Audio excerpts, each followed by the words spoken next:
very warm welcome to you all, Prynhawn Da, to this session for new mentors. Just some introductions to begin with. My name is Emma O'Dooher. I am one of 3 mentor leads here at Cardiff Met in the Cardiff Partnership. I'm joined by my colleague Kerry, who will probably unmute and say hello to you now. Good afternoon and welcome to you all. Yes, I'm Kerry Bevan and I'm one of a trio of mentor leads at Cardiff Met. Now, we're not joined this afternoon by Sian Wickersham, who would normally be here, but she's teaching at the moment. But she's from the PGC primary team. She might be a Link University tutor to one of your schools, so she's part of the mentor leads with us. And somewhere in the background is our fabulous administrator, Rachel Newby, who works as part of the Cardiff Partnership team. And you might wish to take a screenshot of that Cardiff Partnership email address if you run into any difficulties trying to access various different bits and bobs. That'll be the email address to contact if you're getting into any difficulty. Now, just to say, we are keeping a weather eye on the chat, so thank you to those of you who have put a couple of messages in there. We're going to try and monitor it as we go. We've got 2 hours with you this afternoon, and we've got a lot to pack in. We've factored in a couple of comfort breaks, but obviously rest assured this is being recorded, so if there are any bits that you didn't quite catch in full, you'll be able to have a look at them on catch up afterwards. So just a heads up about what we've got coming down the line. We've also got a session on Monday for all mentors. So that's new and existing mentors. That's taking place online. Or it might be that your senior mentor in your school has decided to offer that in-house face-to-face with you. So just double check with them if you're supposed to be attending that on Monday the 30th or not. Again, that's going to be online. Again, that will be recorded and we will share those recordings after the sessions. Also a heads up that if you're a mentor for BA Primary, so if you're going to be welcoming BA Primary student teachers to your schools for their second placement pretty soon, then there's a bespoke session for you on the 1st of October. And also a little bit later on down the line, when it comes to some of the key assessment points for student teachers on the programmes, we're going to be running some really short and sharp online top tip sessions. So when we come to talk about assessments in this session, rest assured that you'll get extra sessions down the line when you're coming to complete that paperwork and to do those assessments. And we just want to give you a heads up as well of the other ways, other sort of points of contact, other resources that you'll have frequently from us and access to as mentors that will sort of help you along the way and guide you in your role. It's worth mentioning at this point how grateful we are that you've decided to take on this role as a new mentor. We're going to really try and get under the skin of what that means for us in the Cardiff Partnership. But we know that you wear lots of different hats, so we've got plenty of things for you to access that will hopefully help you to do your job really well. So the first thing is the clinical practice guide. I've posted the clinical practice guides in the chat. Rachel Newby might be able to post them again just to be sure that you've got access to those, but that will tell you week by week what you need to be doing as a mentor, any sort of specific responsibilities to your role. So it's really worth having that downloaded and to hand. We'll be making reference to it throughout this session. But certainly be sure to get your hands on a copy of that for in time for your student teachers to arrive. The professional learning portfolio is something that we're going to do light touch, but it's something that you'll get to look at quite frequently when you are working with your student teacher. They'll be doing their lesson planning on it. You'll be able to access it.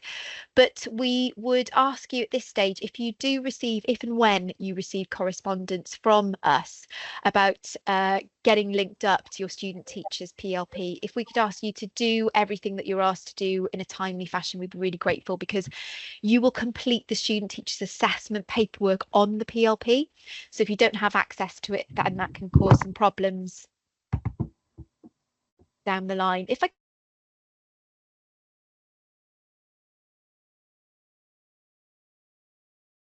Emma, you're on mute. Emma, sorry, I muted. Sorry, I did some vigilante muting, sorry.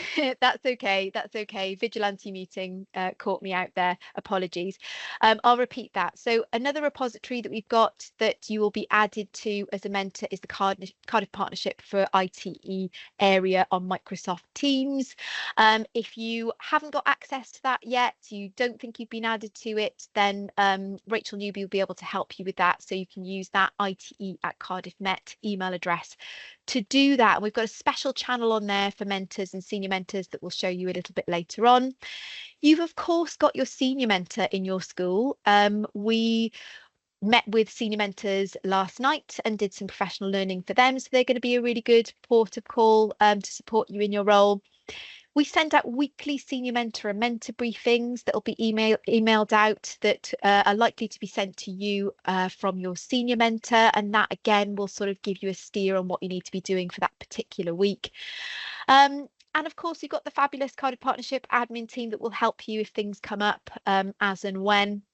We have got a YouTube channel. I'm going to show that to you a bit later, but there are lots of really short, snappy videos on there that will help you if there's anything that you want to sort of brush up on after this session. That's also the place where we post the video recordings of these sessions. Okay, so what are we going to cover with you over the next hour and 50 minutes? And if you've just joined us, rest assured we have factored in a couple of comfort breaks as we go. We're going to start off by giving you an overview of the Cardiff Partnership and our approach to educating teachers and teacher education more broadly. You might be a mentor who has mentored in the past. Maybe you mentored a student teacher several years ago when we had old standards. Our standards for our professional standards for teaching and leadership have been reformed. So those of you who trained a long time ago will probably find that things have changed quite significantly. It might be that you're a mentor working for another IT provider in Wales, so things will be slightly different. So we really want to give you an indication of what our approach to initial teacher education is all about. And then we're going to get into the multifacets of your role as a mentor. We're going to look at the relationship angle, so that all important relationship that you will forge with your student teacher. How you assess them, so the expectations with regards to your role as an assessor, how you support and challenge them. A big part of what we do in our programmes involves supporting student teachers with research and inquiry. So Kerry's going to talk to you about that. And then at the end, we'll give you a summary of the actions that you'll need to put into place as you start working with your student teachers over the coming weeks. Just to reiterate that we've got an eye on the chat, so no question is a silly question. We are going to be asking you to engage with us via the chat as we go, or if you're brave enough to unmute yourself and to talk to us. And we've got a couple of questions to get us going, really. We want to find out from you, what kind of teachers are you hoping will flourish either in your department or in your school, within the class that you're working within? So in your role as a mentor, what kind of teachers are you hoping will flourish in your department, and what will they need to flourish? So thinking about your role as a mentor now. So I'm just going to give you a moment to think about that and add some thoughts to the chat. Feel free, of course, as well to use the raise hand function or unmute yourself if you've got something that you'd like to share on this. So just a minute or two to think on those questions and add some things to the chat. Diolch. Lovely. I can see some of your contributions flooding in now. Thank you. So we've got Hannah, who wants to develop student teachers who are enthusiastic. Oh gosh, they're coming in thick and fast, confident, able to adapt. Absolutely. We really want student teachers who are going to be able to flourish, hopefully outside of our provision as mentors, willing to learn, ones with a growth mindset. Absolutely. It's a really good point. I'm really glad that that's come to the fore, that our student teachers come to us with from lots of different places, directions. We've got a lot of mature students on the programme this year, some career changers. So they will come to you already possessing sort of dispositions, skills, experiences that are going to have a bearing on how they learn as a teacher. Donna's talking about someone who's open-minded, intuitive, caring and engaging. Thank you for that. We've got Tom from Blackwood saying people that are excited about teaching their subject area. Yes, I can see that you're a secondary specialist, absolutely, and wants to actively engage with pupils, trainees that want to progress. Absolutely. Thank you for that. Alex says teachers who are able to show clear, meaningful working relationships to enhance learning outcomes. And I think having worked with them, they've now spent the last 3 weeks on the PGC with us in induction, and on the BA, they're going to be spending some time at university as well. Something that they're really keen to get stuck in with is getting to know the learners. This is obviously a big part of the university provision that we can't provide. They really can only get by coming to you in schools. So building those relationships, and your role as a mentor, helping them to build those relationships with learners and to really focus their attention on the learners, is going to be invaluable. Alex also says they'll need support by giving a range of classes that can enhance their experiences. Yes, we're going to be talking about learning timetables for student teachers later on in this session, and that is important. They need that breadth of experience. Donna's talking about student teachers are able to ask for help. Absolutely. No question is a silly question in my book, particularly when you're a novice.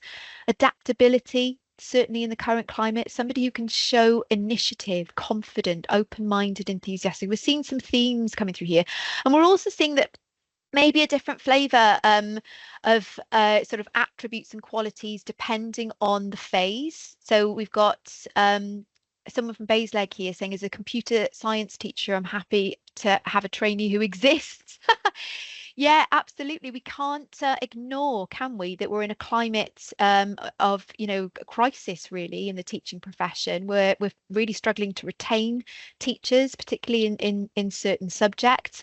But across the piece, we know that it is a profession that is really struggling to draw people in. So thank you very, very much for those contributions. And I'm really glad to hear that you've got this sort of level of ambition for the student teachers that you're working with. And they're certainly really looking forward to getting stuck in and working with you. Just a note to say, because I saw that somebody asking about the clinical practice guides, Rachel has kindly just reposted those in the chat, so you should be able to access those. Thank you for that engagement. Okay. So I'm not going to talk for too long about this, but we have got a vision here in the Cardiff Partnership of how student teachers learn. At the core of this graphic, you can see, is the sort of bread and butter day-to-day activity that student teachers will be doing with you, and you'll be working really closely with them when they are planning, teaching and evaluating, and that cycle will be really important to their development. But it's also really important to remember and to know that they are synthesizing and drawing upon lots of different types of knowledge in order to plan, teach and evaluate, because of the type of route into teaching that they've chosen to take with us here in the Cardiff Partnership. This is not an apprenticeship model. We're not trying to create student teachers in our own image, little mini versions of us as teachers. We want them to be able to be adaptable, as many people have said in the chat, to be independent, to be their own professional and have their own professional identity. So what that means, and what research tells us, is that they've got these different streams of knowledge that have a bearing on their planning, teaching and evaluating, and some of this really does come from you. So if I start at the top and work clockwise, they obviously will be developing intellectual knowledge about their subject, knowledge about various AOLEs, knowledge about learning theories. Some of our student teachers come to us from undergraduate degrees where they'll be perhaps have been learning about learning theories. Some of the student teachers who are joining us via the BA primary route are going to be learning different theoretical perspectives. On the PGCE, there is obviously 2 big level 7 master's level modules where they'll be looking at theories around education and child development and subject pedagogies. So they've got a wealth of intellectual knowledge, and that's not just ring fenced to university. They'll draw down on the intellectual beneficial knowledge that you utilize in your practice as well, that you'll be using in your own research and inquiry. They also, and as I said earlier on, need knowledge about learners, and this really is where your role as the mentor is going to be helpful, helping them to focus their attention on the pupil's voice, on the pupil's prior knowledge, on their progress, on their abilities and emotions. They also gain knowledge through teaching. This is really important. You know, part of training and going through education to be a teacher is experiential. It's experiential knowledge as they engage in the actual process of planning and delivering lessons. So that's really important. Now, the bottom one here, professional practical knowledge of established teachers, is where you can be a real help to the student teacher.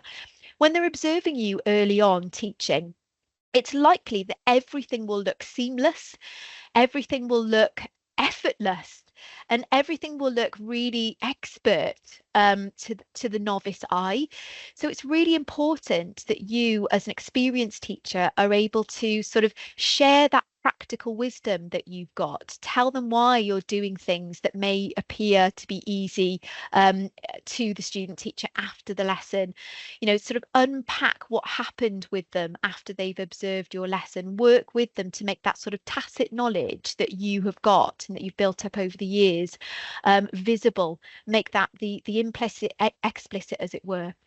As I said earlier on, they also come with personal knowledge, identity, beliefs. They've got different backgrounds, experiences, perspectives. They'll come to you thinking that teaching and learning is a certain thing. They've all been learners and they've all been taught. So they will have their own sort of personal perspectives on these that might not initially chime with your own. Through that professional dialogue and through their experience, they might be encouraged to sort of test out those perspectives and interrogate them a little bit. They will also gain knowledge through indirect practical learning. So they're not just going to be teach in the classroom, although that will be important. They'll have interactive sessions, they'll be on school-led training days, they'll come to university, they'll be practicing bits of lessons, they'll be observing you. So, you know, an indirect approach to learning, to practical learning. They'll be doing lots of things that will be maybe sort of outside of the classroom, but that will have a bearing on their developing classroom practice. So it's really important to remember this sort of cognitive load of a student teacher, and that they are learning to integrate all of this knowledge in order to plan, teach and evaluate. Really important that we keep that in the forefront of our minds. Okay, so we're going to address this first aim now, and I'd like to just talk to you very briefly about the sort of approach, the model of initial teacher education that we've got here at Cardiff Met, because it's certainly different to the approach to teacher education from when I was training. We've got new standards and a new way of working. So we've got a research-informed clinical practice model of teacher education, and I'm just going to give you a moment now to read that definition that you've got on the screen there, because it defines what we mean by a research-informed clinical practice model. So I'll just mute myself a moment so you can read that. Okay, and to just draw out a few things from that definition. What we are trying to do here is to develop student teachers who can interrogate and integrate these different forms of knowledge, this sort of theory into practice, but also practice throwing up a little bit of sort of dissonance around theory as well is going to be really important. So they might learn about differentiation at university to begin with during induction, but it's only when they come to see that happening in practice, to try it out for themselves, to reflect on it, to teach a sequence of lessons, to get to know the learners and how to adapt their practice. Only then can they start to sort of integrate and interrogate different types of knowledge and different types of understandings and bring them into dialogue with each other. And you as the mentor are going to be helping them to bring those sort of two worlds together, all those different types of knowledge, in order to find a way forward in their practice. So really important to say, I know I'm hammering this point a little bit, but this is not an apprenticeship model. We really want them to be able to, as as many of you have said, to adapt. And that's why we send them on 2 contrasting placements in our programmes, so that they can learn to adapt to the needs of the learners and the community served in those 2 different school contexts. Okay. What we've got on the screen here is a very quick sort of visual overview of the student teacher's journey and the sort of different types of activities that they'll be engaging in over the course of that programme. When they're on clinical practice. So for the PGCE, they're doing their course in 1 year, 9 months. On the BA, it's a 3-year programme, and they do clinical practice 1 in year 2 and clinical practice 2 in year 3. So for those of you welcoming BA students very soon, they're going to be on their 2nd placement. They've been on the programme for 2 years and they're going into their 3rd and final. They will also attend university provision. They'll get teaching input from us at university. They will also attend 15 school-led training days. They are all assigned to a lead partnership or alliance school. Some of you may be mentors in a lead partnership or alliance school. Some of you might be in a clinical practice school. There's no hierarchy there. It's just that lead partnership schools have signed up to co-deliver the programmes with us. And the student teachers on school-led training days attend those days. They fall on the PGCE programme on a Wednesday, on the BA, it depends on the year, but usually on a Friday. And they'll attend those school-led training days as a group of student teachers, and they'll be in that school and they'll be looking at issues pertinent to all teachers, things like assessment for learning, adaptive practice, for example. So they'll have that provision over the course of their programmes. And they'll also be working at master's level. They'll be completing academic assignments. So on the PGC, those will be master's level assignments. On the BA, they'll be doing a dissertation in their 3rd year. So they'll do 2 research assignments, but they'll also be engaging in research and inquiry when they're on their placements with you as well. And they'll be asked to maintain their professional learning portfolio. So they've got a lot of input and they'll be learning in lots of different ways on the programme, not least when they're out on school placements in clinical practice 1 and 2 with yourselves. Now, just to give you a little bit of an overview of what the programme structure looks like, on the screen here, we've got the PGCE programmes. And if I can just talk to you about the different blocks that you can see, you'll get a sense of how they're spending their time on the PGCE, and then we'll go on to have a little look at the BA very briefly. So the sort of salmony pink reddish blocks are the time spent at university. So you can see that for the PGCE programme, they spend an intense period of induction with us. They're just coming to the end of that now, where they've been with us for 3 weeks. They'll be with us for 2 more days next week, and then they'll start their first placement next Thursday. So the blue days, and as you can probably imagine, there are more of those than the salmony pink days, are the days when they're out on clinical practice in their placements with yourselves. So you can see that the pattern for the PGC when they get into their placement is that they are with you on a Monday, Tuesday, a Thursday and a Friday, and they return to university or have a school-led training day, those are the green days, on a Wednesday. Those of you with good eyesight will notice that towards the end of the PGC programme, there are 3 weeks where the student teachers in their 2nd placement will be spending 5 days a week for 3 weeks on clinical practice. And that's to sort of help them transition from that PGCE year, from their ITE year, to their newly qualified teacher year, to their NQT year. So it's quite an intensive programme, but you can see that this is an integrated approach to initial teacher education, where they're spending a lot of time in school, but they're also getting these touch points with university as well. And then if we have a look at how that looks on the BA, so For the BA in year 2, they do their first placement, and that doesn't start until after Christmas. You can see they've got a lot of university provision in their second year, and then they do their first placement in the spring of that second year. They've got their SLT days on a Friday. And for those of you who are welcoming BA primary student teachers, they're going to be joining you week beginning the 7th of October. They've got a period of induction coming up where they're spending 2 weeks at university, and their university and SLT days will be taking place on a Friday. So, you know, a lot of sort of information, but it's important for you to know as mentors that student teachers are juggling, you know, all of this provision. And I suppose that sort of hits home this point that they are going to be integrating lots of different types of knowledge. They're going to be collaborating with lots of different people, and you're going to be spending a lot of time with them one-to-one on clinical practice. Kerry, is there something you wanted to add there? No, I'm just getting ready, Emma. Lovely. Okay. Wonderful. Okay, enough from me. I'm going to hand over to Kerry now, who's going to focus things back onto you as a mentor and talk a little bit more about understanding your role. Thanks, Kerry. Oh, Emma, thank you. So now we're going to explore, just like Emma said, we're going to look down and explore a little bit about your vital role as a mentor. So we're going to start with a question. So we'll just gain a little bit of interaction in the chat, hopefully.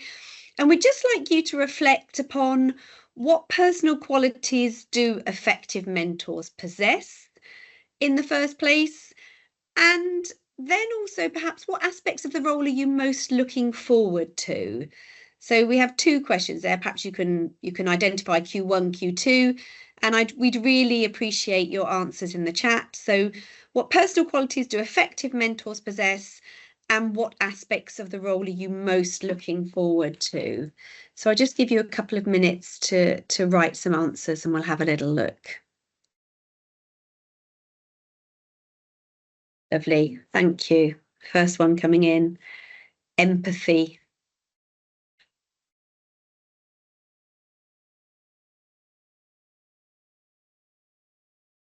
Lovely. Great, thank you, Alex. The ability to be understanding and give feedback that's truthful to improve outcomes, but also keeping in mind the well-being of the student. That's lovely. We'll be talking a little bit more about mentoring conversations for feedback in our next session, but that's great. Thank you. Positive and encouraging. Thank you, James from Roath Park. Fair from Machen Primary. Great. Confident, thorough, understanding, able to be honest and positive. Thank you, Donna. Question 1, pedagogical content knowledge, good. Empathy and patience, and you're looking forward to seeing the student find their feet and deliver some wonderful lessons. That's lovely to hear. Hannah, being a supportive role model and helping the student thrive. Nurturing, lovely. Well, they are great personal qualities. Facilitators, Louise, lovely. Exactly, who help the students identify to discover their own identity. It goes back to Emma's point about it not being an apprenticeship model. We don't want to create student teachers who are in the image of yourselves, but we want them to think and to be critically reflective and challenge and become their own independent teachers in the future. Great, lovely. Donna's looking forward to them learning things from them. Great, lovely. Looking forward to seeing them develop relationships. Seeing the student teacher find their confidence. I have to say, I just have to reiterate what Emma said today. I didn't explain, but I'm the lead for the PGC languages course, and having watched them over 3 weeks, definitely they did a little task for me today where they did some micro teaching around learning theories, and there was a huge difference. So I'm already watching them grow within 3 weeks and gaining confidence, and I'm really excited moving forward to see what happens. Another one, Louise, and just seeing that confidence grow as they exactly not only help the students to reach their potential as in the learners in the classroom, but that they can reach their potentials too. That's great. Thank you ever so much for your comments there. I think at this point we're just going to explore the definition of a mentor, and we've chosen Clutterbuck's definition here as one which resonates with us. And I'll just give you a moment to read that. So you'll notice some key words that came out actually from what you were just saying there is we're looking at aiming to support the mentees' learning and development as a teacher and their integration into the cultures of the school and the profession. You know, creating beginner teachers with an appreciation of the teaching profession and understanding of what this looks like in specific contexts, you know, understanding that the way that one school does things is very different from the way another school does. Mentoring is seen as a necessarily developmental activity. Lots of you have identified that. Emphasis on empowering and enabling mentees to do things for themselves. Again, not that we're filling them up as empty vessels, that they will just do what we did, but they will be able to think for themselves. And we know, and you know too, I mean, Emma's alluded to it earlier, that we are in a situation of retention crisis, recruitment crisis, and evidence research shows that mentoring is crucial. Wright identifies the training of teachers, it drives the quality of the education service, and the mentor, you, all of you here in this virtual room today, you are at the heart of that very training. We also know that some of the benefits of mentoring, they include encouraging new teachers to develop more quickly, that they have improved teaching and learning outcomes, and therefore enhanced job satisfaction. And there is research to show that actually if a student teacher works with an effective mentor, it's shown to reduce the likelihood of them leaving the profession.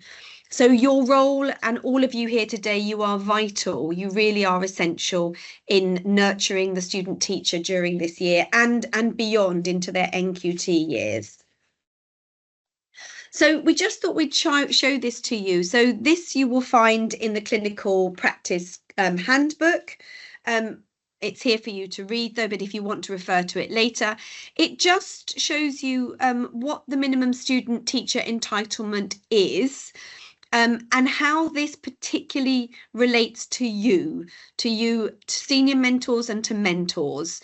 So, for example, if we just look at having access to curriculum documents and school policies, and if you think about how important that is for the student teacher to understand the culture of a school, policies around behaviour, policies around, inclusion, and that's really important. And that's the senior mentor and your job to ensure that those documents are accessible and available to the student teachers. Otherwise, they can't embrace everything that's going on in your school.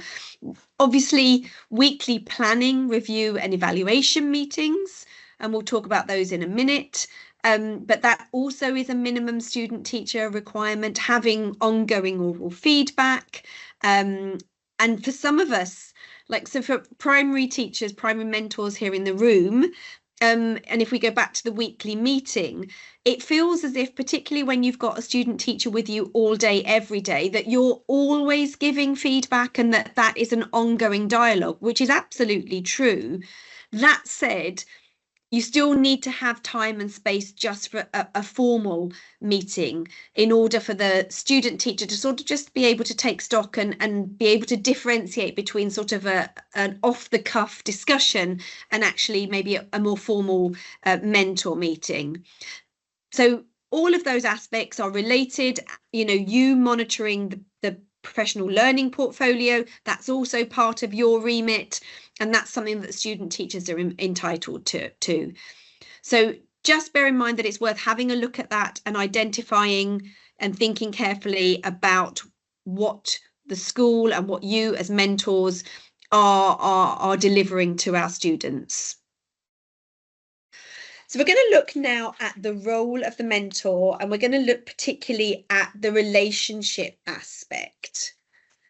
And if we think about some of the work that we've been doing at Cardiff Met, and it's around looking at how student teachers learn.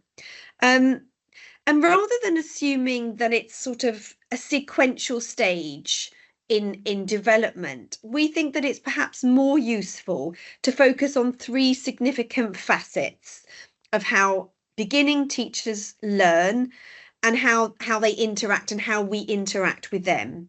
So if we just look at the first point, which is the preconceptions that trainees bring with them. there is a tendency to sort of conceive good teaching in terms of teachers' sort of personal characteristics, such as enthusiasm or compassion. And we sort of talk about the practices of established teachers in terms of an undifferentiated teaching style. And student teachers coming in can have really strong opinions about this. And it's often based on their own experiences. I had a teacher who was a fantastic maths teacher, and she was so enthusiastic. So they do come with those preconceived ideas about what good teaching is. And again, like I say, it is just often based on their own experiences. In terms of their orientations towards learning, they can start their PGCE again with really powerful preconceptions about the process of learning. And again, these relate often back to what they've done before, and they may consider, for example, that teaching is an act of imitation, and they therefore fail to consider the purpose of their actions. And for some, if that is the case, they may need to be convinced of the importance of reflective practice and the importance of research and inquiry. And the final facet that we think that's really important to consider is the impact of their emotions on the process.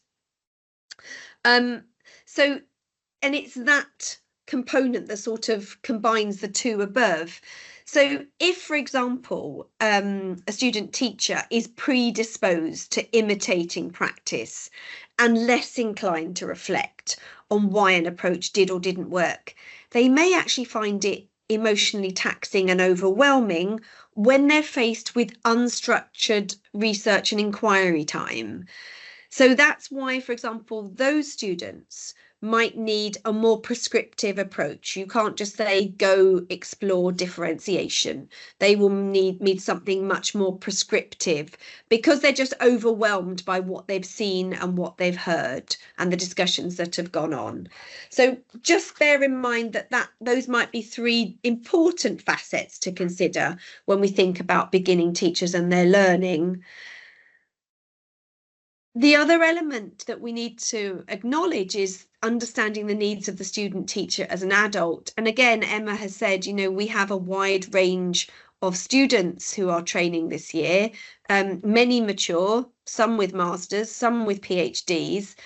And as Bernhager and Mutton say, it is that we need to appreciate fully the demands that trainees face in learning to teach. But in doing that, it's important to acknowledge the tensions inherent in the dual role that they are expected to play. So that's the role that they are absolutely novice teachers, but at the same time, they are Sir, Miss, Madame, Herr.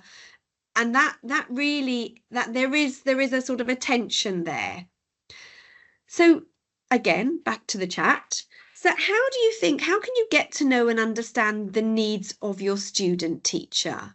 How are you going to go about understanding that they are not an empty vessel and that their knowledge and the experiences that they bring with them will vary? Again, I'd appreciate some comments in the chat if you're brave enough, or yes, thank you. Talk to them about past experiences. Great. Lovely. That's great, Alex. Thank you. Discuss their aims and vision for what they want to realise. Yep, what they've already found interesting at university and how they can replicate it or change it. Brilliant. Great, Donna. Thank you. Ask them about their interests and strengths. Definitely. And it may be, as I said, there are students coming with oh, lovely, and more coming in now. Masters and PhDs, and it might be that they actually can enhance your own practice, reflect together. Lovely, great.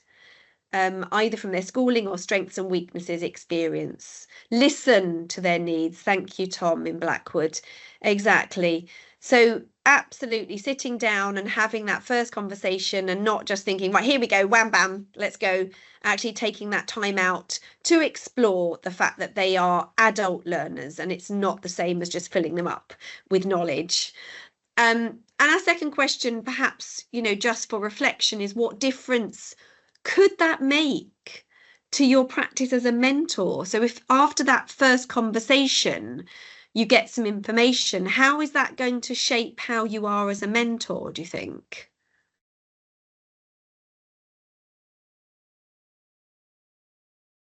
I'm asking you to write lots in the chat. I do apologise. But if anyone's got any comments about, yeah, absolutely. Thank you, Alex. Indeed, it will affect, indeed, the research and inquiry focus that you may take and what it will look like. Reflection on your own practice, indeed, Craig.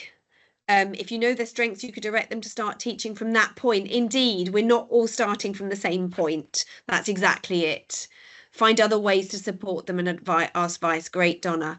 So it will impact understanding who they are, which might seem really obvious. But actually, if you think about the one-page profiles that many of us have in our schools for our learners, then actually are a starting point for us engaging with them in teaching is a similar sort of principle. You know, actually not just assuming anything just because they're a PGCE student that they know nothing. They might well come with much knowledge.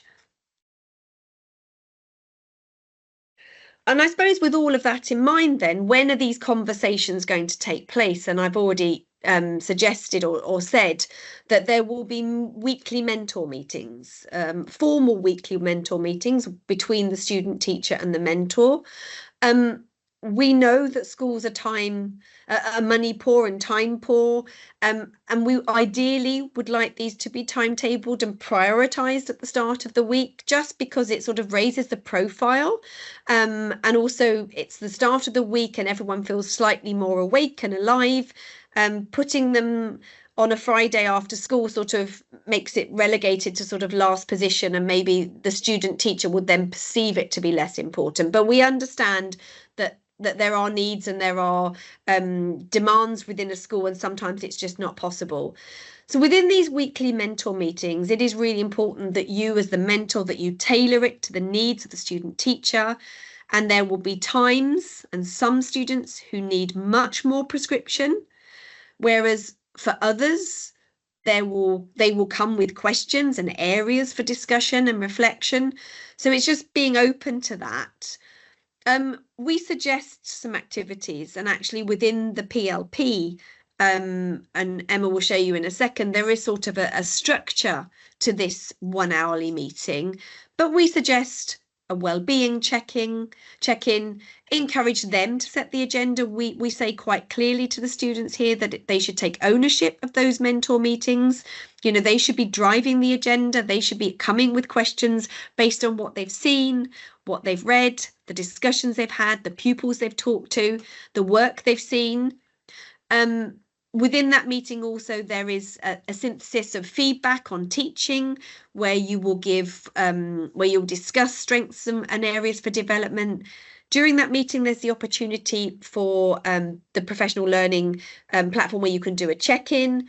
There is planning and assessment support perhaps during that time, research and inquiry check-in, and also admin time. We're not suggesting that you're going to do all of these in 1 hour, but you know, there should be a general focus straight away, I think, on a wellbeing check-in, and then you will evaluate from there. I think Emma's just going to, yeah. So we're not going to take time to explore PebblePad today, but just rest assured that the student teachers have been shown PebblePad, and that they are aware that there is a template for the mentor meeting, and they are filling in sections. You're not doing anything, and that they are structured to, as you can see on the screen, sort of progress, reflection on research and inquiry. Have we got another screenshot, Em? Yeah, and then there's actions for the coming week and notes on planning. So it is the student teacher who is driving that. They are responsible for filling that in. You're definitely not responsible for doing that. But they will need some students will need more hand holding in how they are guided, whereas others might be less prescriptive. Emma, do you want to come in? No, I was getting ready. I was doing a U and getting ready for the next bit. Sorry. Thank you ever so much. Yeah. Yeah, thank you very much, Kerry. And really, really great to see your thoughts in the chat and the various different ways already that you're thinking about tailoring your provision as a mentor to the needs of the student teachers. I thought before we give you a well-earned first comfort break, I thought I might just backtrack a little bit and just re-emphasize how great this book is. It's actually quite short and accessible, not to say that anyone on this call is unable to access a longer book, but we know that you're busy people. We found this to be very, very useful to our own practice because it's built upon some research that was done which followed student teachers for 3 years, basically from their year of initial teacher education through to their first 3 years in the profession. And it produced a lot of really interesting outcomes and recommendations about working with student teachers based on what we know about how they learn. So we really recommend that you get your hands on a copy of this. And if you can't, then we've actually produced a podcast episode of it. If you go to Emma and Tom Talk Teaching, we've done a little episode on it. The book opens with some sort of one-page profiles of different types of student teachers that came up in this research, and they've all got various different challenges and attributes that make their journey quite different, as Kerry was alluding to earlier. So we really recommend that you have a little look at that if you're able to. Okay, we're going to give you a quick comfort break now, because if you've skidded into this session straight from teaching, we'd like to just give you a little breather. So we'll take 5 minutes, we'll reconvene at 25 past, and then we're going to move on to have a little look at assessment, so your role as an assessor. So over to you for just a little comfort break. We'll call you back in 5 minutes time. I'm going to put that podcast link in the chat, Donna, so just keep an eye on the chat and I'll put a link to that for you now. Okay, reconvening in 5 minutes, back about 25 past. All right, everybody. Hopefully that's given you the opportunity to grab a cuppa and have a well-deserved comfort break. We're going to head into the next section of this professional learning now, and we're going to look at your role as an assessor. Now, given everything that we've just explored about your role supporting your student teacher as a learner, getting to know their individual needs, making sure that you're building those relationships, it can be quite complicated by the fact that you are also the person that decides whether they achieve or do not achieve qualified teacher status. However, I suppose if you've built that relationship, then hopefully the assessment processes, and certainly the philosophy for assessment that we adopt here in the Cardiff Partnership, is going to help you to engage in professional dialogue with the student teachers and support them through that assessment process, and to maybe have some of those more challenging conversations if and when they don't progress as they were expecting to.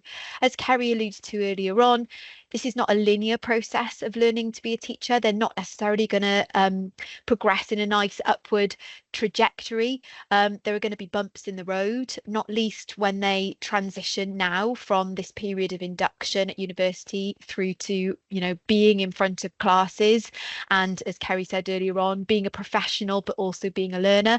And there'll be bumps in the road down the line when they transition to their second placement as well. They'll have to take a few steps backwards to go forwards, as we know from being teachers, working with learners in our own contexts. So it's worth bearing that in mind as we get into the nitty-gritty and the sort of the mundane aspects of the paperwork. Before we do, just a quick overview before we get into the philosophy of how we assess student teachers on our programmes in the Cardiff Partnership.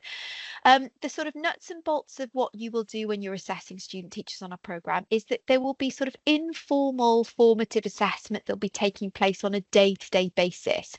You'll be providing feedback on all aspects of the professional standards, sometimes verbally, also every time a student teacher teaches a lesson, you will be observing them and making comments in what we call the blue book, which is a blue exercise book that we give them to take out onto placement. And some schools, this is a bit of a COVID keeper, really. Some mentors like to maintain a digital version of a formative comments logbook. So you might just have a shared Word document or equivalent, and it might be that you're logging your sort of formative feedback of lesson observations on that, so the student teacher has access to it. And this can be based on the needs of the student teacher, and your approach to how you do that feedback. It will also depend on the needs of the student teacher. You know, when they start out with you, you might need to be quite prescriptive and direct with that feedback, and give them some very precise targets at the end of each lesson observation that you captured in that blue book or equivalent. As they start to progress, maybe you'll be starting to couch things in a more of a coaching approach, where you're asking them questions to reflect on via that formative feedback. So for every lesson that they teach that you observe, you'll be writing feedback in the blue book. Now, if you are a mentor working in a secondary context, it might be that your student teacher is teaching for other members of the department, so that you can give them that sort of broad teaching experience outside of the classes you teach. If that's the case, then the expectation is that the member of staff observing them will also write in that blue book or equivalent. And then it's your role as the mentor to sort of help the student teacher to sort of drive a sort of line through that feedback and understand how to find a way forward. You know, it can be quite tricky when you've got different members of staff leaving feedback if it's in any way contradictory. So it's the mentor's role there to sort of really help the student teacher to prioritise what they need to work on from week to week. And then we've got formal assessments that I'm going to show you in depth, and also just remind you that we've got some top tip sessions on these coming up down the line as well, close to the time when you actually have to do them. And they are formal learning and teaching observations and progress reviews. So we'll talk about those in a bit more depth as we go through. Before we do, we would just like to tell you a little bit about the approach that we take to assessing student teachers against the standards on our programmes. We draw upon the work of Carol Steele, who, like the book earlier on, Bernhager and Mutton, that we showed you, Carol Steele did a lot of research looking at novice teachers all the way up to expert teachers, or what she would call the inspired teacher. She did lots of qualitative data gathering, and from this she noticed that there were different sort of stages of development that a teacher goes through, from unaware to aware to capable to the inspired stage. Now, we call the inspired stage QTS plus because we want our student teachers to be aspirational. Although the thing to write down in your notes, and I'll reiterate this a lot over this next section, is that we expect our student teachers on our programmes, in order to gain qualified teacher status, they must demonstrate that they are capable in all 32 elements of the professional standards for teaching and leadership. Okay, so we'll get into this in more detail now. So what do we mean by unaware, aware, capable and QTS plus? Well, let's have a look at some descriptions of this. So at the unaware stage, we're thinking about student teachers who are relatively unaware of important information that relates to pedagogy and to human development, and also to sort of the development that we expect to see when we're working with learners, such as social, emotional, cognitive development. And there are some aspects to teaching that we will all be familiar with that we perhaps knew nothing about until we started our sort of ITE journey. For example, differentiation might be, to some of our student teachers joining us, a brand new concept, a brand new word, and therefore a whole approach to practice that they are really unfamiliar with. And so at this stage, there are certain things in teaching and in teaching practice that they will just have no knowledge of. So as new facts are learned and new skills are attempted, so we've got this sort of theory and practice focus here, their understanding will increase. So as they move to the aware stage, that's when they're beginning to master the concepts. And I'm emphasizing beginning to master the concepts here, because we certainly wouldn't want to say that they were ready to be on their own in the classroom at the aware stage. Hence the reason why it's when they're capable that we feel that they're ready to achieve qualified teacher status. So at aware, they're beginning to master concepts and theories, context specific information that relates to pedagogies that they've attempted. So they don't just understand the concept, but they're sort of trying to apply it a bit more purposefully in context.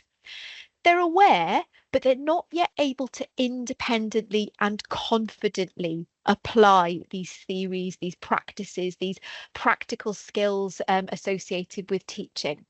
The ideas and techniques are put into action, but first attempts may be heavily scaffolded by you. You might be needing to sort of really support them to do those well, and or they may not always be turn out as they expected. So if you think about that description, if you think about those two descriptions, we hand on heart wouldn't feel comfortable or confident at that stage to say, yeah, you're ready to be on your own and to fly solo without a mentor in the room with you.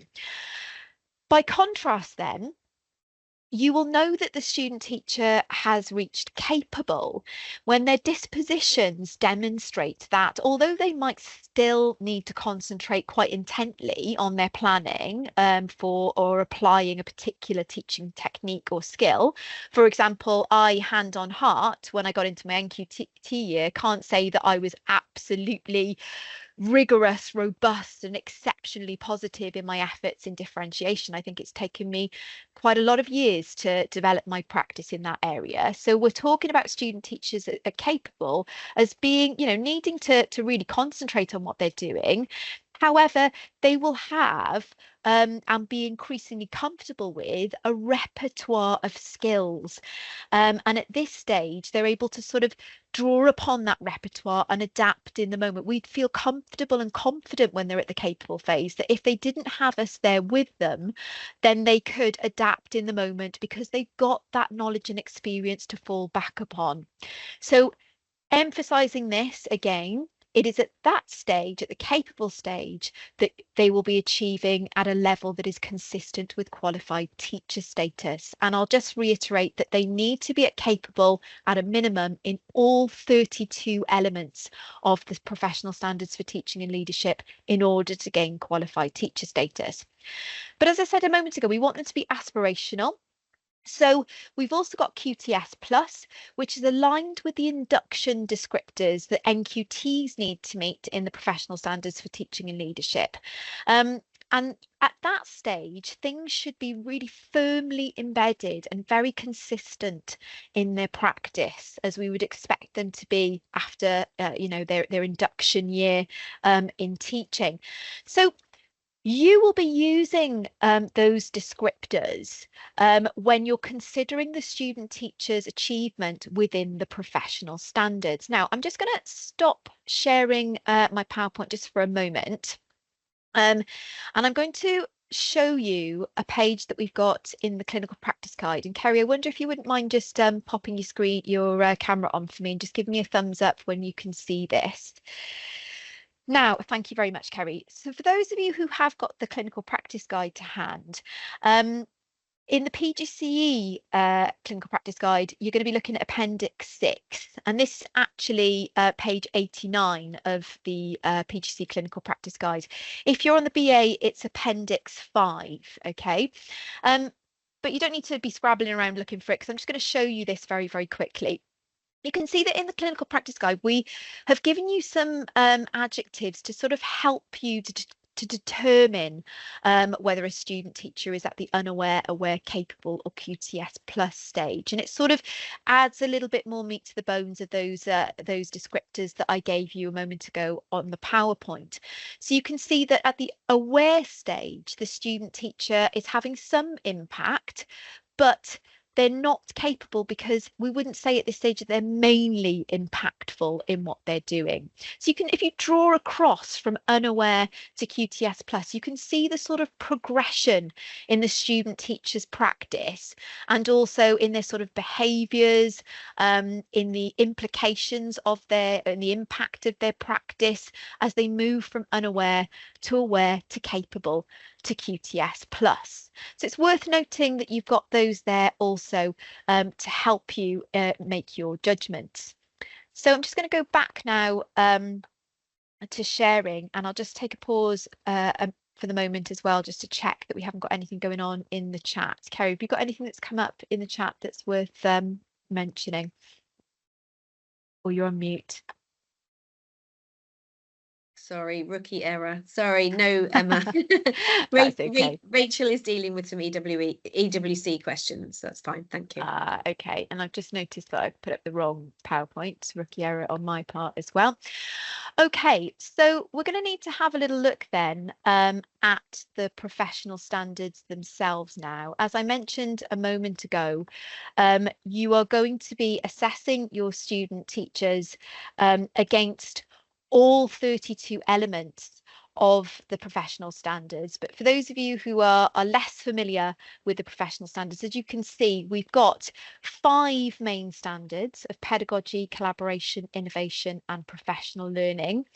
It's an integrated model because we know that pedagogy is greatly improved and developed by engaging in professional learning, by collaborating with other practitioners. So they've been designed in a way to be sort of integrated and used in tandem with one another in practice. So it's worth bearing this in mind when you're working with your student teachers. It might be that they're trying to develop an aspect of their pedagogy, and so you might then ask them to go off and do some collaboration, to do some professional learning in order to address an aspect of their pedagogy that they need to improve.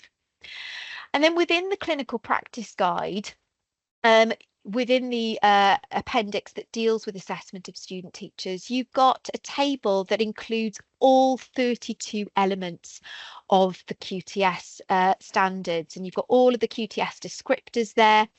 You'll notice that 10 of the elements of the standards across the 5 big areas of the standards: pedagogy, collaboration, innovation, professional learning, and leadership. 10 of them are highlighted in yellow, and those are the critical elements of the standards. Those are the elements that we feel that student teachers need to progress a bit more quickly in, to master a bit sooner, because they're sort of the bread and butter elements of the standards that really make everything else possible. So for example, for those of you with really good eyesight, will be able to see that Pedagogy 1, P1, is managing the learning environment. So in terms of the thresholds that we expect student teachers to meet at certain points in their development, we'll be expecting them to hit capable a little bit sooner in those 10 elements, and you'll understand why when you start to have a look at those in depth and detail off the back of this session. Okay, so you're going to be assessing students against those elements of the standards. You're going to be using the STEEL descriptors: unaware, aware, capable, QTS plus, in order to arrive at those judgments. And you're going to be providing those outcomes, assessing your student teachers and making those decisions when you're conducting formal assessments. And the first of these that we're going to look at now in depth is learning and teaching observations. So to start off with, please note that in terms of workload, you will be completing 3 formal learning and teaching observations of student teachers and completing the paperwork on those for clinical practice 1. So for those of you who are working with PGCE students for clinical practice 1, joining you next week, you will complete 3 formal learning and teaching observation forms. For those of you who are going to be working with BA primary student teachers, you're going to be completing 4 formal learning and teaching observations because they're doing their second placement. So they'll have 7 formal learning and teaching observations by the end of their IT programme. And then I'll also show you progress reviews. There are 2 of those per placement, and those are looking at student teachers' overall progress in all 32 elements of the professional standards. So that's where we're sort of zooming out and looking at how they're progressing across all elements of the standards. Whereas when we're doing a learning and teaching observation form, we're just looking at a snapshot. We're just looking at a moment in time at one particular lesson that they've taught. Okay, so I'm just going to pause there actually and stop sharing before I show, so I can look at the PLP and show you what this is going to look like when you come to do this on the PLP. So again, I'm going to turn to Kerry now and ask her to just switch on her camera for me so that you can give me a thumbs up when you can see the PLP. Thank you very much, Kerry. Marvellous. Okay, so I'm not going to show you too much on the PLP because rest assured that you'll be added to your student teachers PLP. But one of the tabs that you will access quite regularly is the assessment tab. And as I've said at the start, it's really important that you're hooked up to your student teachers PLP so that you can complete these forms. So here you can see we've got a drop-down menu and we've got 7 learning and teaching observation forms. Okay, and the clinical practice guide will indicate to you when a learning and teaching observation is coming up. It'll give you all the weeks that it's taking place, and it'll give you a prompt when you've got a formal one coming up the following week. So it'll keep you on track with that. And you can see that you've got a couple of different tabs here in this sub menu. You've got a place, of course, it checks me out. You've got a place to log the student teacher's details. If you just bear with me whilst I navigate back to where I was. Don't worry too much about this page here. We'll just get back to where we were. Okay, and we're back. So you've got a place to enter the student teacher's details. All of these cells will be live so that you can add all of this information. If you're unsure about any of it, for example, your student teacher's student number, they will be able to tell you that information so that that can be filled in. And then let's have a look at the observation form itself. So when you're formally observing a lesson, you'll see that you've got a rubric that allows you to assess your student teacher in all of the elements of the pedagogy standards. And you can see that you've got options to select from unaware to QTS plus, and you've also got the option to select not applicable. Now, if we just switch across to another tab I've got here where I've got a nice aid memoir to all of the professional standards. You can see that P1 is about managing the learning environment. P5 is about involving partners in learning. Now, it's unlikely that in a formal lesson observation, you're going to witness anything to do with the student teachers teaching that's going to be sort of, is going to allow you to mark that. So you can see that here that's been graded as not applicable to this particular lesson. Okay, so we probably anticipate that this observation form was of a student teacher that was a little bit later on in their initial teacher education, maybe in clinical practice 2, because we've got some of their outcomes graded as aware and 1 graded as capable. And then you've got a little box that will appear here for you to leave commentary that relates to the outcomes that you've indicated on the rubric. You've got another bank of elements of the pedagogy standards to grade, again, based on the things that you've observed in that lesson, and a place to leave commentary. I'll show you a little example of the commentary in a moment. And then you've got the remaining pedagogy standards, and you'll be able to select what's applicable in terms of the student teachers outcomes, and a place to leave commentary. You've also got a place on this form to leave comments where applicable regarding the student teacher's ability to develop cross-curricular skills within their learners.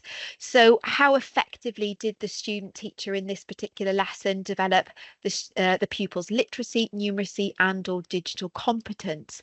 And to what extent did they try to develop and make use of the Welsh language in their lessons?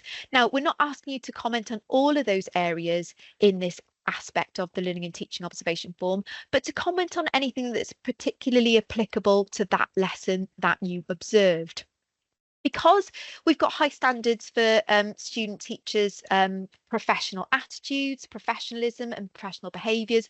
We also ask you on a learning and teaching observation form to comment on 2 of the leadership standards. So if I go back to my little rubric here, our little table, you can see that L1 is about them taking responsibility for themselves, and L2 is about them being able to exercise their corporate responsibility. So effectively what we're asking you there is, are they conducting themselves professionally? And there you will also indicate an outcome and leave some commentary.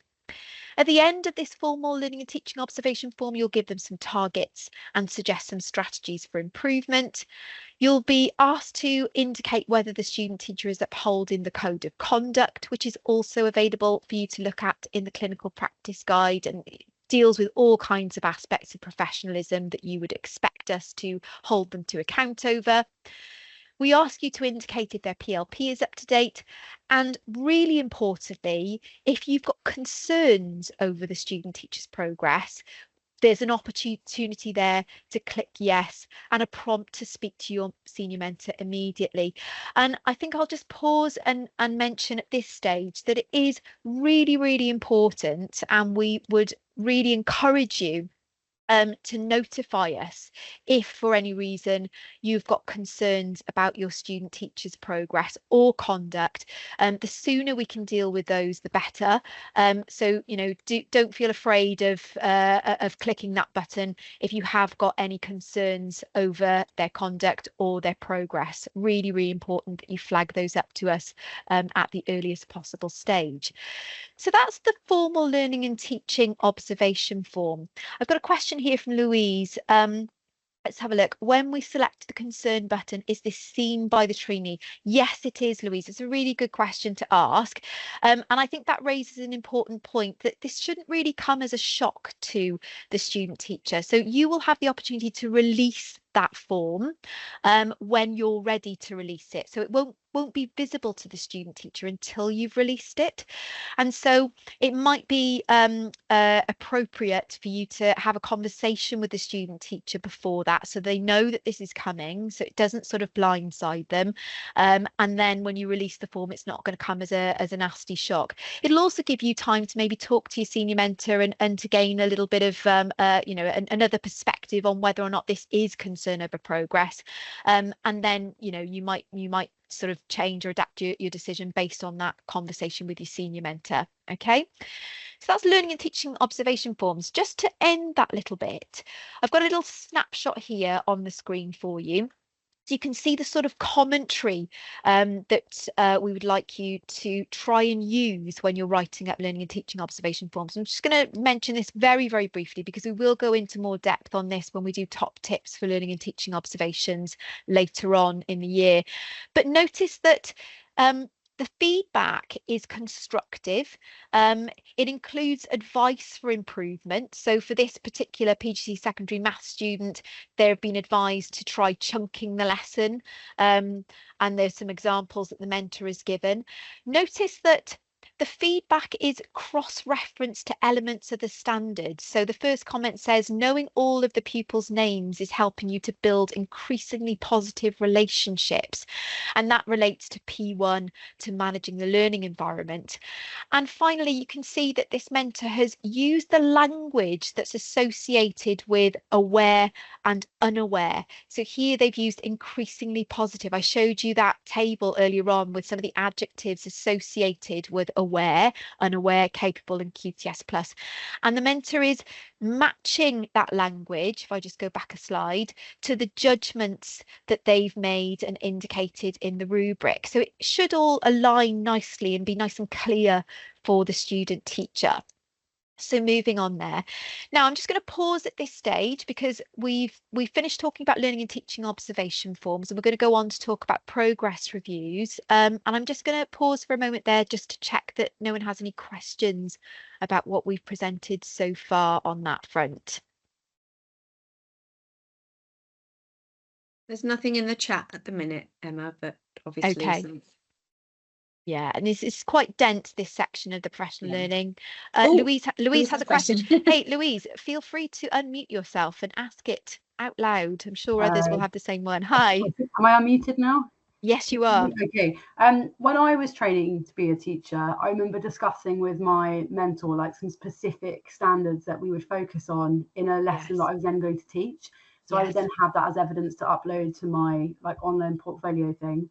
Can we do it that way, where you discuss like focuses so they are planning with those in mind, or are we meant to more just watch them and then pick the ones that apply?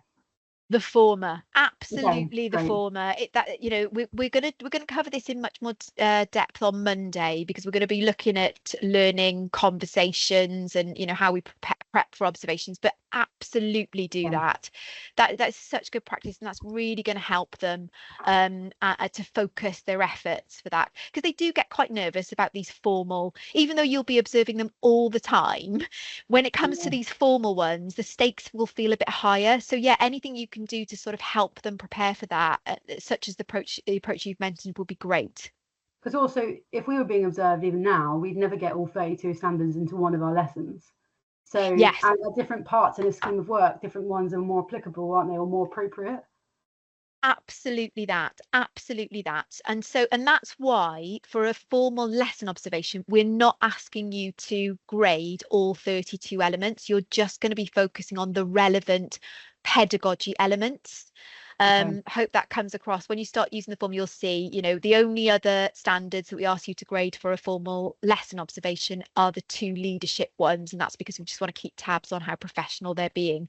Does that make sense? Yeah, thank you. I'll mute myself now. That was good. Thank Great you. contribution. Thanks, Louise. That's fantastic. Um, okay, I think this might be from Anwen. Anwen, if it is you, hello and welcome. Anwen is a former student of mine on the drama program, so great to have you with us. You've said this has been really helpful. You've got an appointment. That's fine. Catch up afterwards. Thanks for attending so far. Okay, so we're going to move on to progress reviews now. So based on what Louise just said, we absolutely can't judge student teachers on all 32 elements of the standards in one lesson. And that's why we have progress reviews. So the progress review, the philosophy behind this is that it is done with the student teacher, not to them.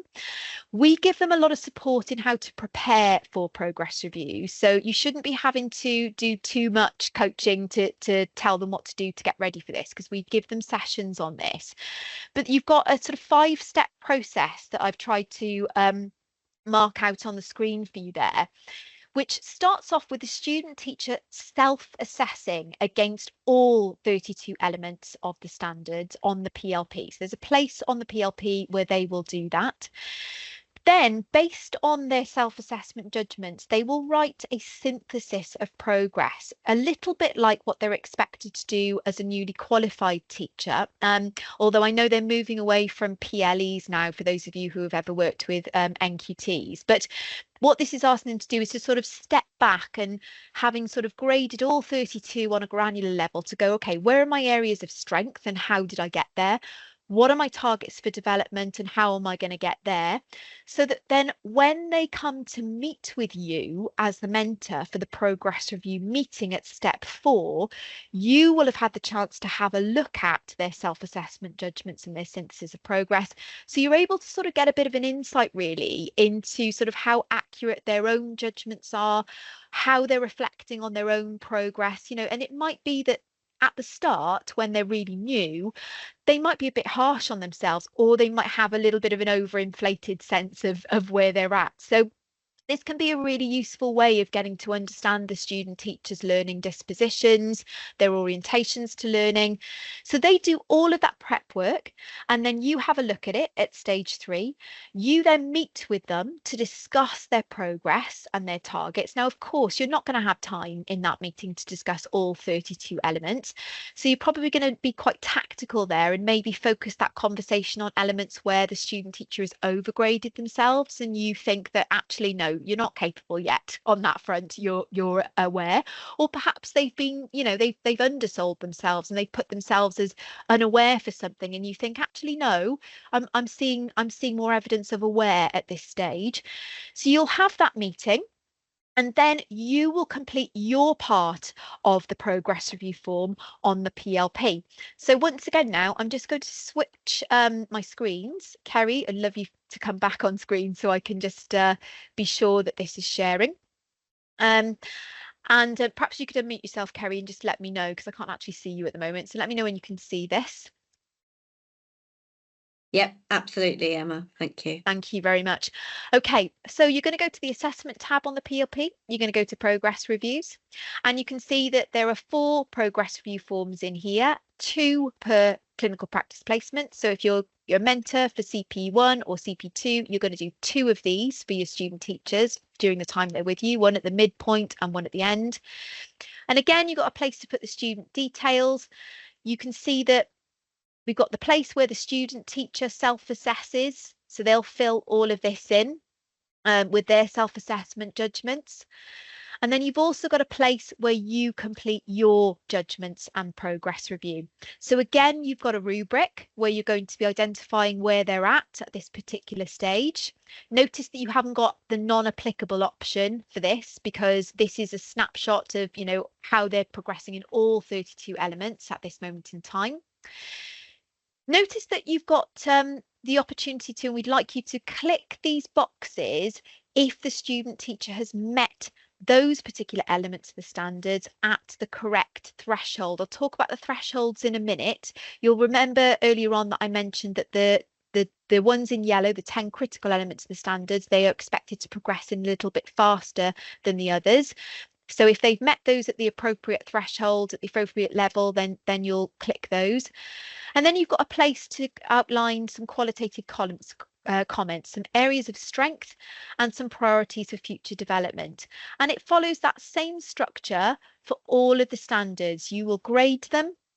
You will provide, you will tick to say whether they've met the critical elements at the appropriate threshold, and you'll provide areas of strength and priorities for future development. So this is a lengthier form, but remember that you're only doing this twice per clinical practice.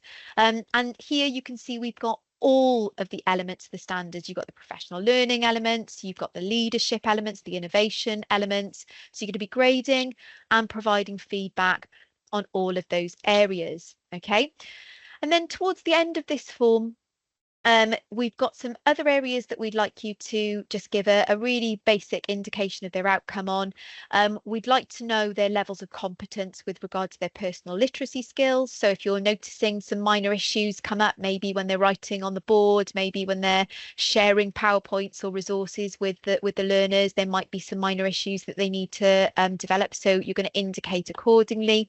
Their personal numeracy skills and their personal digital competence skills.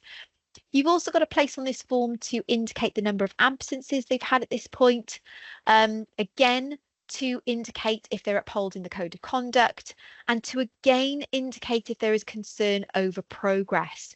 Now, at this stage, it's probably worth me mentioning the thresholds that they are expected to meet.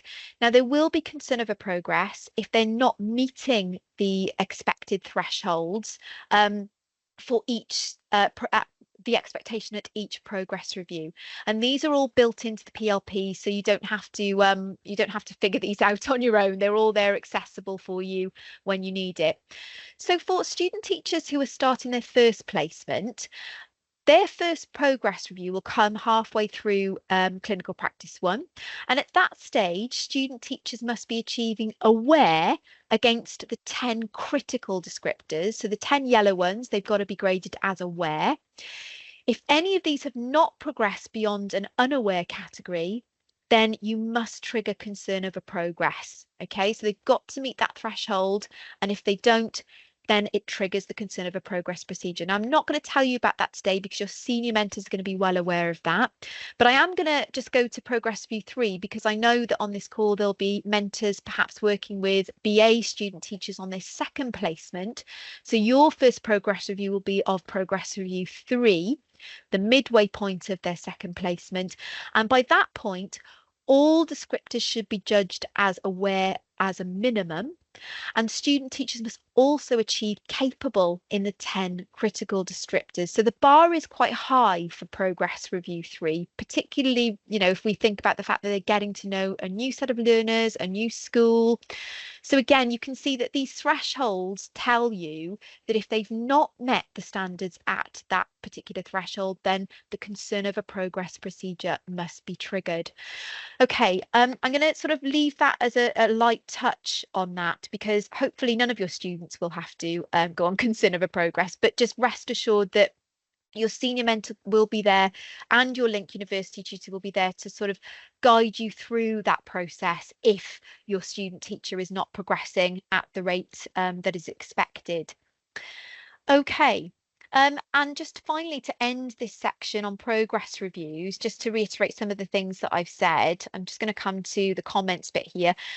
When you're leaving commentary for your student teachers on the progress review form, you're again going to be trying to include constructive feedback, trying to align the align the feedback comments to elements of the standards. You can see that in parenthesis we've got P2, we've got P4 and P5, and to use feedback that aligns with the language of unaware, aware, capable and QTS plus. So, you know, if you graded them as unaware and then the commentary is using language that suggests aware, that's going to be quite confusing for the student teacher. So just be mindful of using that language. Okay, the last thing to say on this front is that there are some videos to support you with this that we've got on our Mentor YouTube channel. So you've got some really short videos, such as 2 minutes about unaware, 2 minutes about aware, 5 minutes about progress reviews. We've got a sort of a role modelled progress review meeting between a hypothetical student and a mentor. So there's plenty to support you when the time comes to doing those assessment forms. And we will also make sure that we conduct those top tip sessions. So hopefully if you can make your way along to those, they're going to be about 30 and 45 minutes long, those sessions, so that you've got them close to the point at which you're actually going to be doing those assessments. Okay. Kerry, how are we doing? I think we're going to take another quick comfort break now. We are going to finish promptly at 5:30, but we've just done a big hefty chunk there. So I think we just need a few minutes just to catch our breath and to ask any questions in the chat. So perhaps if we could start again for the final 20 minutes in 5 minutes time. Does that work for you, Kerry? Marvellous. Okay, so we're starting again at 10 past and then we'll come into the final 20 minutes of the session. Thanks, everybody. We're going to keep an eye on the chat. Okay. In a moment, I'm going to hand over to Kerry, but I've just noticed a really good question in the chat from Louise. Louise, can you just come on and let me know? Are you primary or secondary? Are you expecting a BA primary or a PGC student? And I've got someone turning up next week, so I think that's PGC. Yeah, it is PGCE. Okay, we are going to look at learning timetables, but if you are in the CP guide, if you have a look at page 11, it gives you sort of the breakdown of how the incremental teaching load builds up, and it tells you what half a day is equivalent to, etc. So we'll come to this a bit later in the session, but yeah, that's something you can have a look at now. No problem. Okay, hand it over to Kerry. Thank you. Thanks ever so much. Thank you for bearing with us. We're nearly at the end. It is in sight. We're now going to look at just the final section of our 3 parts to your mentor role. And we're going to delve into a little bit around research and inquiry and how that links to our clinical research informed clinical practice model, and how that allows the student to integrate theory and practice during their training year. And as part of that, you know, as part of your role, you are supporting, you are giving feedback, both informal and formal feedback, and you're providing them with places to go and look for answers to questions further through research and inquiry.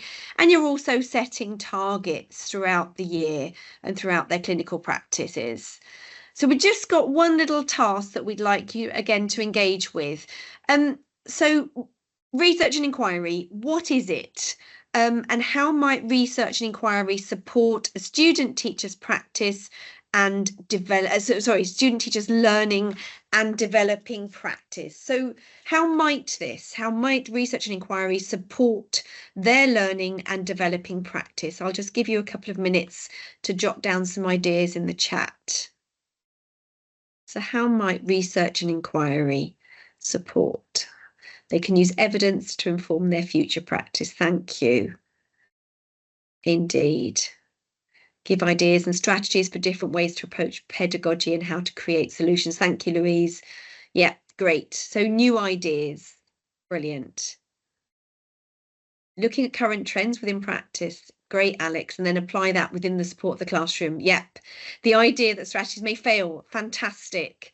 Yep. Just because they've read something or just because they have seen something done by another teacher doesn't necessarily mean that it's going to work in their class, and understanding why exactly and how they can use it to how they can adapt it to perhaps be successful in the future. Students can take ownership of their development by actively seeking solutions through research. Great.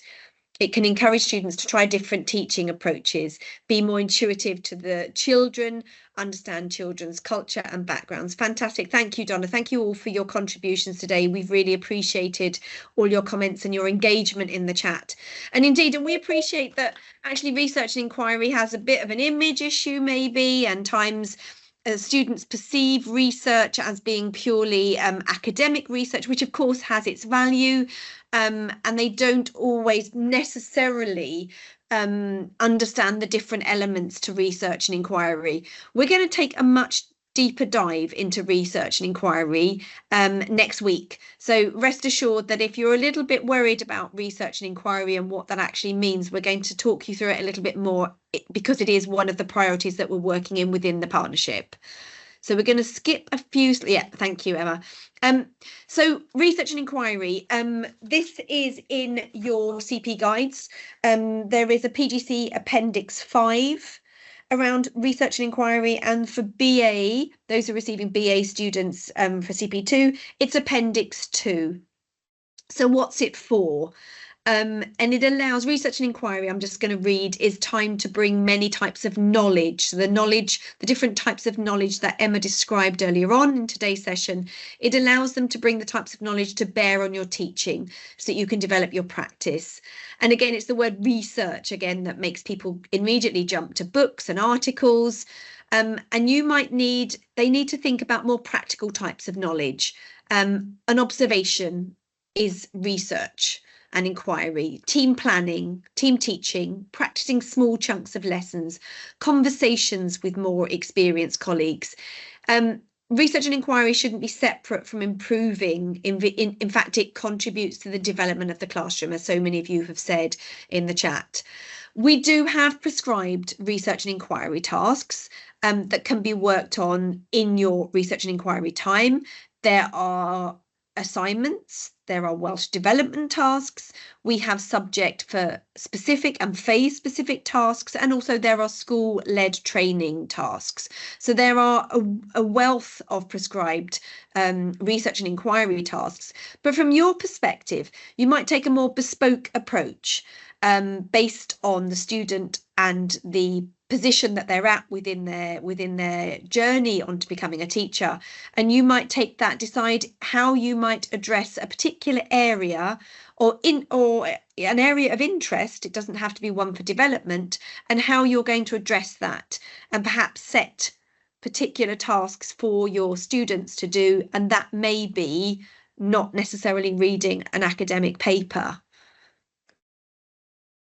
So just for you to consider, what does the student teacher's practice look like at each progression milestone in the continuum that Emma showed you earlier, from unaware to QTS plus? So, how does it look, and how can their use of R&E time advance their progress? And that's something that you need to reflect upon. And we've just put a few things here that will advance their progress. And those are things such as a focused observation. I've talked to my own language students about being very focused and not just sitting and absorbing, but actually focusing on one aspect of teaching, particularly teaching languages, whatever that may be, but actually focused observations. Deliberate experimentation and deliberate practice is also an R&E task. Collaborative planning, team teaching, a learning conversation. It doesn't necessarily have to be with you. That might be with someone else who is perhaps an Elenco lead. It might be someone who has a particular interest in a particular area of pedagogy. So learning conversations are really important. Engaging with sources of knowledge and gathering and analysing data. We also haven't talked about even conversations with learners. That also is part of research and inquiry. When they do a pupil trail, when they come in and they observe a learner moving from one lesson to another, and the student teacher actually asks the student, you know, learner, how are you feeling? What do you think about this lesson? And actually trying to unpick so that they can improve their practice. Emma, do you want to come in? Yeah. No, I was just getting ready. We keep doing that, don't we? We keep doing that. We'll have to edit this bit, won't we? We will.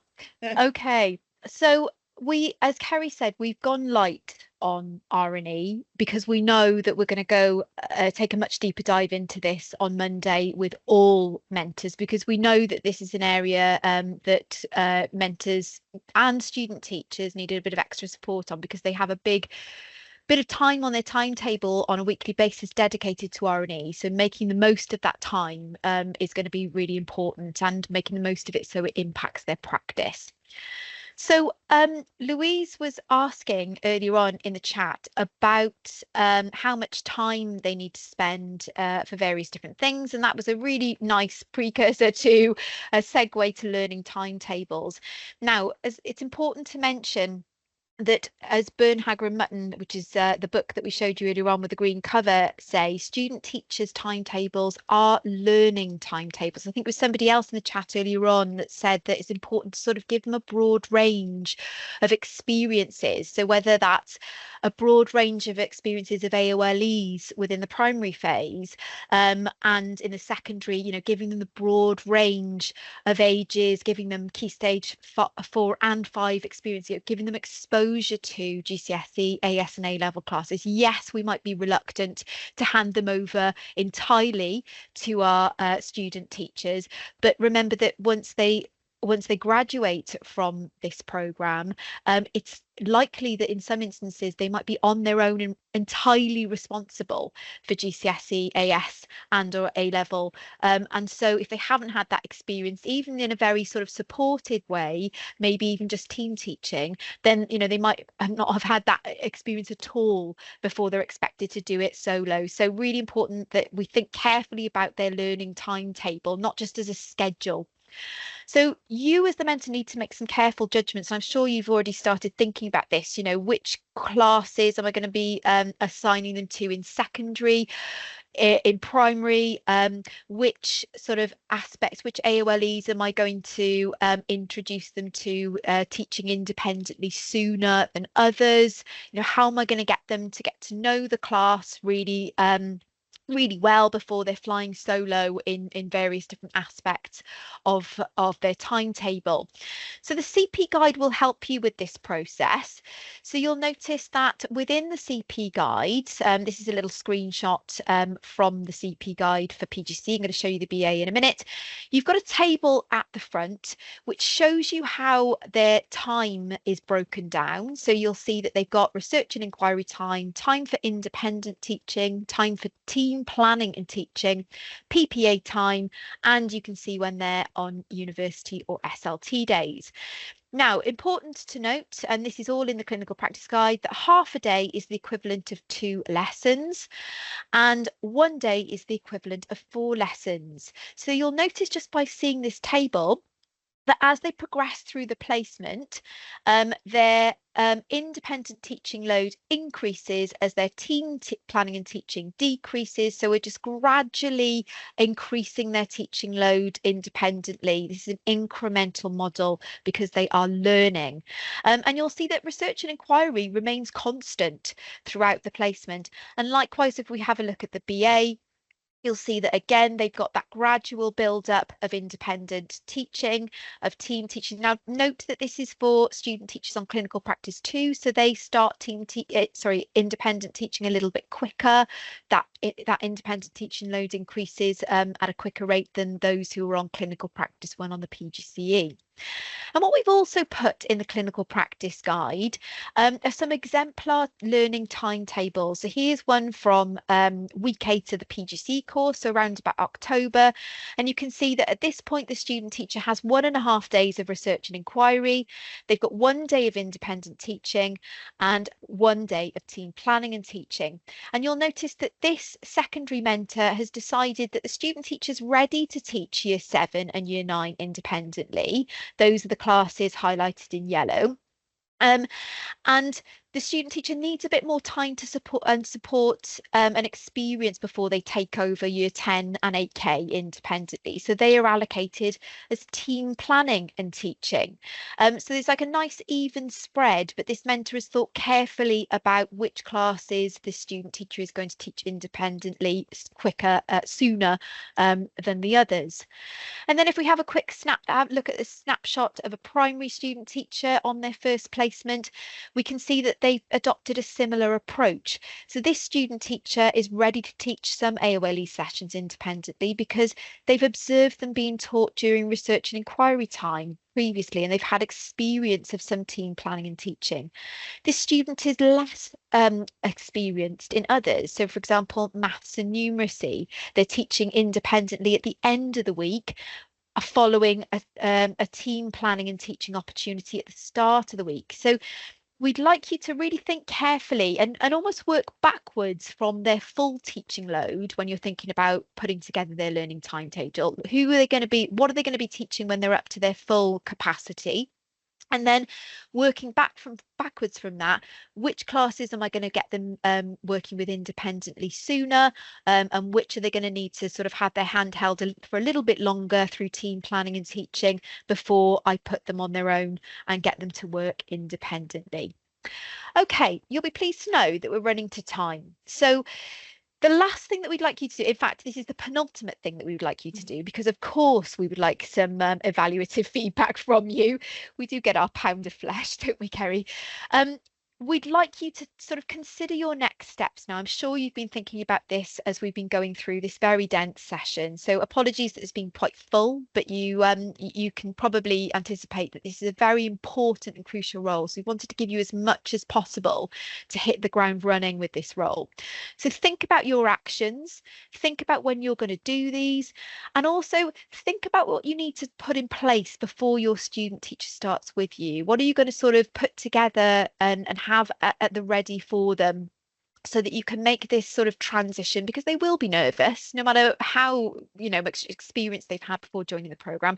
How are you going to help them to feel confident in those first few weeks joining you? And remember, if they're clinical practice 2, just because they did a placement last year, they've had quite a bit of time out of the classroom, they are going to need that support to transition into your environment. So just a final recap from us then. Please take the time, we're sure you will, because the engagement in the chat has sort of borne this out really, to cultivate that relationship, to work on that relationship with your student teacher, to have that time weekly to sit down with them and give them your time. We know that your time is very stretched. We know that we're all time poor in education, but if you can sit down with them on that weekly basis, which is their entitlement, and reflect on their week that's just gone and think about the week ahead, that will pay dividends in heading off any issues at the pass. Remember to engage in that informal feedback. Remember that down the line, we've got some top tip sessions for you. So if your head is whizzing and thinking, oh my gosh, am I going to remember all of this when it comes to my first formal learning and teaching observation? Don't worry, we've got you. We're going to do that top tip session, and we'll send out invites for that. I think they've come out already. So we'll send those out to you.